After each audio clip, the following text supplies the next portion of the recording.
ನಮಸ್ಕಾರ ವೀಕ್ಷಕರೇ, ಗುರಿ ಹೆಗ್ಗುರಿ ಕಾರ್ಯಕ್ರಮಕ್ಕೆ ಸ್ವಾಗತ. ಯಶಸ್ಸು ಅನ್ನೋದು ಒಂದು ತಪಸ್ಸಿದ್ದ ಹಾಗೆ. ಜೀವನದಲ್ಲಿ ಯಶಸ್ವಿ ವ್ಯಕ್ತಿ ಅನ್ನಿಸ್ಕೊಳ್ಬೇಕಾದ್ರೆ ಕಠಿಣ ಪರಿಶ್ರಮ, ಶಿಸ್ತು, ಶ್ರದ್ಧೆ ಮತ್ತು ಹಿಡಿದ ಕೆಲಸವನ್ನ ಮಾಡಿ ಮುಗಿಸುವ ತವಕ ಇವೆಲ್ಲವೂ ಅತ್ಯಗತ್ಯ. ಈ ಎಲ್ಲ ಗುಣಗಳ ಜೊತೆ ವಿದ್ಯೆಯೂ ಸೇರಿದ್ರೆ ಅದು ಚಿನ್ನಕ್ಕೆ ಪುಟವಿಟ್ಟಂತೆ. ಇಂತಹ ಅಪರೂಪದ ಗುಣಗಳನ್ನ ಹೊಂದಿರುವ ಯಶಸ್ವಿ ಪುರುಷ ಶ್ರೀಯುತ ಅರವಿಂದ್ ಮಲ್ಲಿಗೆರೆಯವರ ಪರಿಚಯ ನಮ್ಮ ಇವತ್ತಿನ ಕಾರ್ಯಕ್ರಮದಲ್ಲಿ.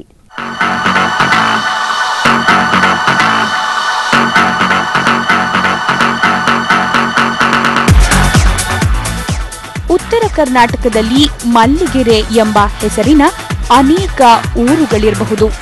ಆದರೆ ಶ್ರೀಯುತ ಅರವಿಂದ್ ಅವರ ನಾಮಧೇಯದ ಜೊತೆಗೆ ಸೇರಿರುವ ಮಲ್ಲಿಗೆರೆ ಈಗ ಅಂತಾರಾಷ್ಟ್ರೀಯ ಮಟ್ಟದಲ್ಲಿ ಪ್ರಸಿದ್ಧಿ ಪಡೆದುಕೊಂಡಿದೆ. ಏಕೆಂದರೆ ಇವರು ಆರಂಭಿಸಿರುವ ಕ್ವೆಸ್ಟ್ ಎಂಬ ಕಂಪನಿ ಜಗತ್ತಿನ ವೈಮಾನಿಕ ಕ್ಷೇತ್ರದ ಉತ್ಕೃಷ್ಟ ಕಾರ್ಖಾನೆ ಎನಿಸಿಕೊಂಡಿದೆ.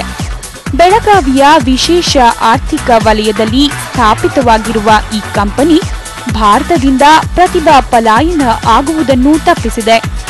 ಇಲ್ಲಿನ ನೂರಾರು ಯುವಕರಿಗೆ ಉದ್ಯೋಗ ಒದಗಿಸಿದೆ.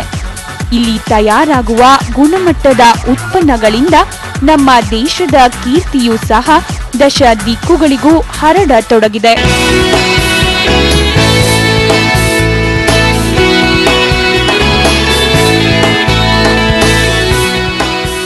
ಬೆಂಗಳೂರು ಪೂನಾ ಹೆದ್ದಾರಿಯಲ್ಲಿ ಬೆಳಗಾವಿಯಿಂದ 35 ಕಿಲೋಮೀಟರ್ ದೂರದಲ್ಲಿ ವಿಶೇಷ ಆರ್ಥಿಕ ವಲಯವೊಂದನ್ನು ಸ್ಥಾಪಿಸಲಾಗಿದೆ. ಸುಮಾರು 300 ಎಕರೆ ಪ್ರದೇಶದಲ್ಲಿ ಘಟಪ್ರಭಾ ನದಿ ದಂಡೆ ಮೇಲೆ ಇದನ್ನ 1997ರಲ್ಲಿ ಸ್ಥಾಪಿಸಲಾಯಿತು.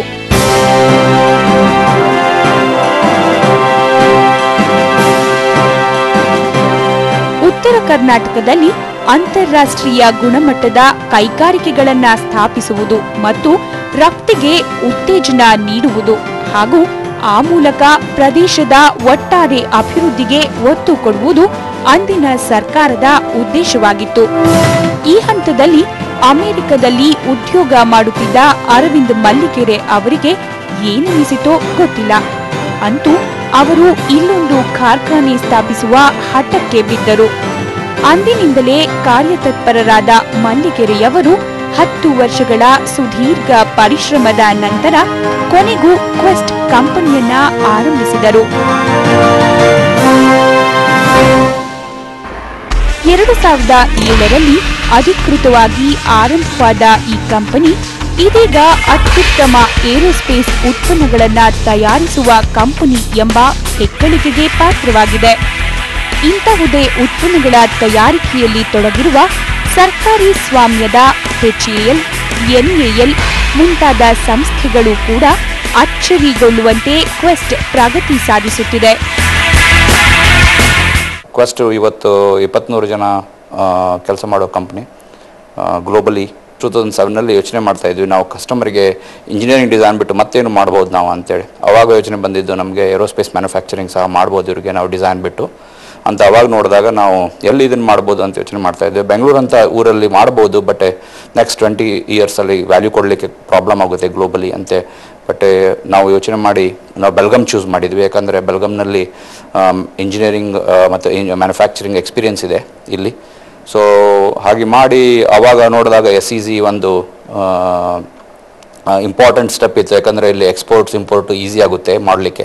ನಮ್ದು ಹೆಚ್ಚು ಕೆಲಸ ಇರೋದೆಲ್ಲ ಎಕ್ಸ್ಪೋರ್ಟ್ಸ್ ವರ್ಕ್, ಮ್ಯಾನುಫ್ಯಾಕ್ಚರಿಂಗ್ ಮಾಡೋದು, ಇಂಜಿನಿಯರಿಂಗ್ ಮಾಡೋದೆಲ್ಲ. ಸೊ ಆವಾಗ ನಾವು ಮ್ಯಾನುಫ್ಯಾಕ್ಚರಿಂಗ್ ಚೂಸ್ ಮಾಡಿ SEZ ಸೆಟಪ್ ಮಾಡಬೇಕಂತ ಯೋಚನೆ ಮಾಡಿ ಸೆಟಪ್ ಮಾಡಿದ್ವಿ. ನಾವೆಲ್ಲ ಆಲ್ಮೋಸ್ಟ್ 3 ವರ್ಷ ತಗೊಂಡು ಇದನ್ನು ಡೆವಲಪ್ ಮಾಡಿ ನಾವು SEZ ಸೆಟಪ್ ಮಾಡಿ ಈಗ ನಾವು ಇಲ್ಲಿ ಮ್ಯಾನುಫ್ಯಾಕ್ಚರಿಂಗ್ ಮಾಡ್ತಾ ಇದ್ದೇವೆ. ಅರವಿಂದ್ ಮಲ್ಲಿಗೆರೆ ತಮ್ಮ ಪ್ರಾಥಮಿಕ ವಿದ್ಯಾಭ್ಯಾಸವನ್ನ ಹುಬ್ಬಳ್ಳಿಯಲ್ಲಿ ಮುಗಿಸಿದ್ರು.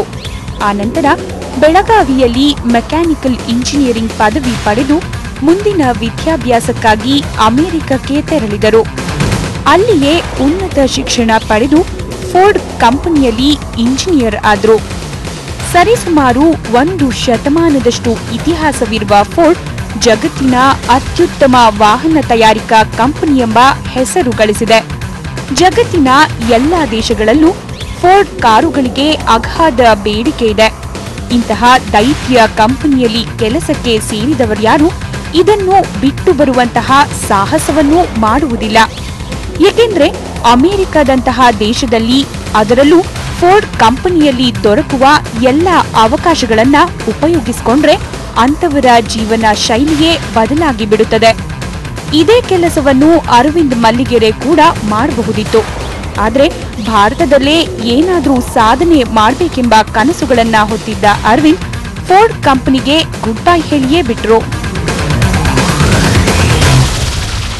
ನಾನು ಹುಬ್ಬಳ್ಳಿಯಲ್ಲಿ ಕಲಿತು ಸೂರತ್ ಕಲ್ದಲ್ಲಿ ಕಲಿತು ಇಂಜಿನಿಯರಿಂಗ್ ಮುಗಿಸಿ US ಗೆ ಮಾಸ್ಟರ್ಸ್ ಪ್ರೋಗ್ರಾಮ್ ಮಾಡಿ ಫೋರ್ಡ್ನಲ್ಲಿ ಕೆಲಸ ಮಾಡ್ತಾಯಿದ್ದೆ. ನನ್ನ ಪಾರ್ಟ್ನರು ಹುಬ್ಬಳ್ಳಿಯಲ್ಲಿ ಕಲಿತು US ಕಲಿತು ಸಹ GL ಕೆಲಸ ಮಾಡ್ತಾಯಿದ್ದ. ಇಬ್ಬರು ಜನ ಕೆಲಸ ಬಿಟ್ಟು ಈ ಕಂಪ್ನಿ ಶುರು ಮಾಡಿದ್ವಿ. ಹಾಗೆ ಅಮೆರಿಕ ತೊರೆದು ಭಾರತಕ್ಕೆ ವಾಪಸ್ ಬಂದ ಅರವಿಂದ್ಗೆ ಅನೇಕ ಕನಸುಗಳಿದ್ದವು. ಏನಾದರೂ ಮಾಡಿಯೇ ತೀರಬೇಕೆಂಬ ಅದಮ್ಯ ಉತ್ಸಾಹವಿತ್ತು. ಅವರ ಉತ್ಸಾಹಕ್ಕೆ ಪ್ರೋತ್ಸಾಹ ನೀಡುವ ಬಂಧುಗಳು ಮತ್ತು ಸ್ನೇಹಿತರ ಬಳಗವು ದೊಡ್ಡದಿತ್ತು. ಆದರೆ ಇಲ್ಲದಿದ್ದದ್ದು ರೊಕ್ಕ ಒಂದೇ. ಅಮೆರಿಕದಲ್ಲಿ ಅಷ್ಟು ವರ್ಷ ದುಡಿದಿದ್ದರೂ ಭಾರತಕ್ಕೆ ವಾಪಸ್ಸಾಗುವ ಹೊತ್ತಿಗೆ ಮಲ್ಲಿಗೆರೆಯವರ ಬಳಿಯಿದ್ದ ಬ್ಯಾಂಕ್ ಬ್ಯಾಲೆನ್ಸ್ $20,000ಗಳಿಗಿಂತ ಹೆಚ್ಚಿರಲಿಲ್ಲ. ಈ ಮೊತ್ತದಲ್ಲಿ ಏರೋಸ್ಪೇಸ್ ಕಾರ್ಖಾನೆಯ ಸ್ಥಾಪನೆ ಮಾತಿರಲಿ, ಆಟಿಕೆ ಏರೋಪ್ಲೇನ್ಗಳ ಅಂಗಡಿಯನ್ನು ತೆರೆಯುವುದು ಕೂಡ ಅಸಾಧ್ಯದ ಮಾತಾಗಿತ್ತು. ಅಮೆರಿಕದಲ್ಲಿದ್ದ ಕೆಲಸವನ್ನ ಬಿಟ್ಟು ಭಾರತಕ್ಕೆ ವಾಪಸ್ಸಾದ ಮಲ್ಲಿಗೆರೆಯವರ ಬಳಿ ಇದ್ದದ್ದು ಕೇವಲ $20,000, ಅರ್ಥಾತ್ 10 ಲಕ್ಷ ರೂಪಾಯಿ ಮಾತ್ರ. ಆದ್ರೆ ಇವ್ರ ಬಳಿ 100 ಕೋಟಿ ಕಿಮ್ಮತ್ತಿನ ಕನಸಿತ್ತು. ಜೊತೆಗೆ ಅದನ್ನ ನನಸು ಮಾಡಲು ಬೇಕಾದ ಕಸುವು ಇತ್ತು. ಹೀಗಾಗಿ ಮಲ್ಲಿಗೆರೆಯವರು ಸುಮ್ಮನೆ ಕೈಕಟ್ಟಿ ಕೂರ್ಲಿಲ್ಲ. ತಮಗೆ ಬಂದು ಸೇರಬಹುದಾದ ಎಲ್ಲ ಧನ ಮೂಲಗಳನ್ನ ಶೋಧಿಸತೊಡಗಿದ್ರು. ಇದನ್ನ ಅವರು ಹೇಗೆ ಸಾಧಿಸಿದ್ರು ಅನ್ನೋದನ್ನ ನೋಡೋಣ ಬ್ರೇಕ್ನ ನಂತರ.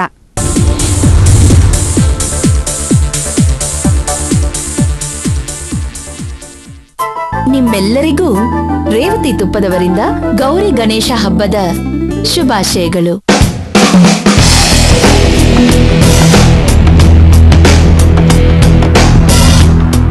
ತೆಂಗಿನ ನಾಡು ತುಮಕೂರು.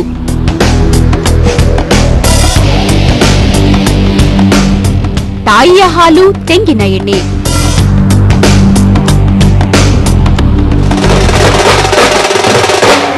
ತೆಂಗಿನ ಉಳಿವಿಗೆ ಅಭಿಯಾನ. ವೀಕ್ಷಿಸಿ ವಿಶೇಷ ಸಂಚಿಕೆ ಕೃಷಿ ಸಮಯ ಇಂದು ಸಂಜೆ 6:30ಕ್ಕೆ.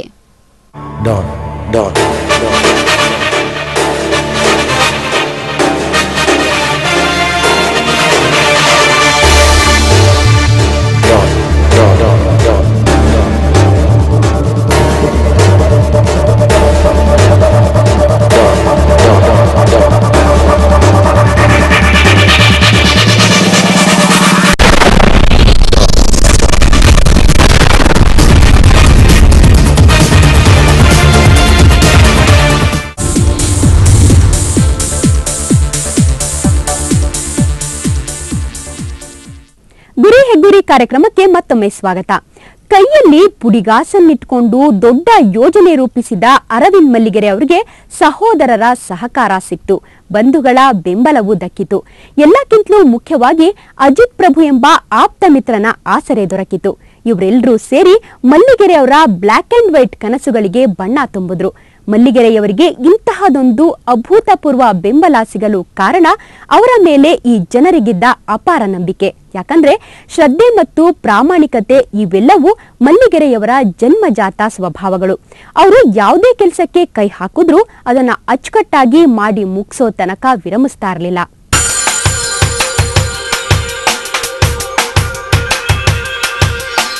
ಕೈಲಿದ್ದ ಕೇವಲ $20,000ಗಳಿಂದ ಅರ್ಥಾತ್ 10 ಲಕ್ಷ ರೂಪಾಯಿಗಳಿಂದ ಮಲ್ಲಿಗೆರೆಯವರು ಮೊದಲಿಗೆ ಕ್ರೆಡಿಟ್ ಕಾರ್ಡ್ ಉಪಯೋಗಿಸಿ ಬಿಸಿನೆಸ್ ಪ್ರಾರಂಭಿಸಿದ್ರು. ಅದು ಕೈ ಹಿಡಿಯುತ್ತಿದ್ದಂತೆಯೇ ಅವರ ವಿಶ್ವಾಸ ಅಧಿಕವಾಯಿತು.